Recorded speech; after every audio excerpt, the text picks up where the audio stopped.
Amid rising tensions and shifting alliances, Turkey finds itself at a crossroads as it grapples with the implications of its Russian-supplied S-400 air defense systems.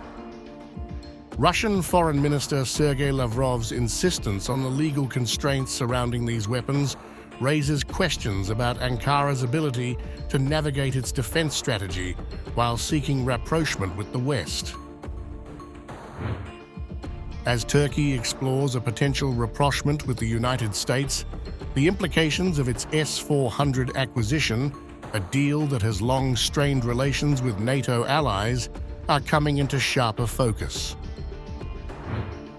Reportedly, Turkey may retire its S-400AS in exchange for reinstatement in the F-35 fighter program, a project from which it was expelled in 2019 after acquiring the Russian systems.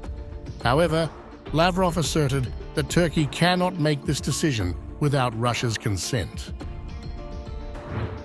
The arms contracts contain the end-user certificate paragraph.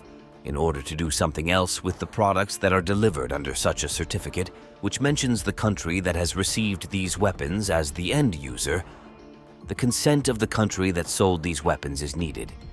Turkey's President Recep Tayyip Erdogan is an experienced statesman. He makes decisions on any issue in the interests of his people and his country. The saga began in 2017 when Turkey, frustrated by Western allies' refusal to provide essential defense systems like the Patriot missile, turned to Russia, culminating in a $2.5 billion deal for the S-400SS. The US response was swift. Turkey faced sanctions under the Countering America's Adversaries through Sanctions Act, KAYATSA, and was ousted from the F-35 program. The first components of the S-400 arrived in Turkey in July 2019, further complicating its standing within NATO. Speculation about the future of the S-400 is now rife, particularly given the West's call for Turkey to transfer the systems to Ukraine amidst ongoing conflicts with Russia. While some reports suggest the systems could be handed over to the US or another NATO ally for analysis, retaining them on Turkish soil, potentially at the US-controlled Incirlik Air Base, might be a more strategic option. This would allow Turkey to sidestep legal complexities while enabling Western forces to assess the systems closely. The stakes are high for Russia, which has heavily invested in the S-400 as a cornerstone of its air defense strategy. Historically, compromises of Soviet-era systems, such as the MiG-21 and MiG-23, by third parties have provided the US and its allies with critical intelligence, significantly undermining Russian military capabilities.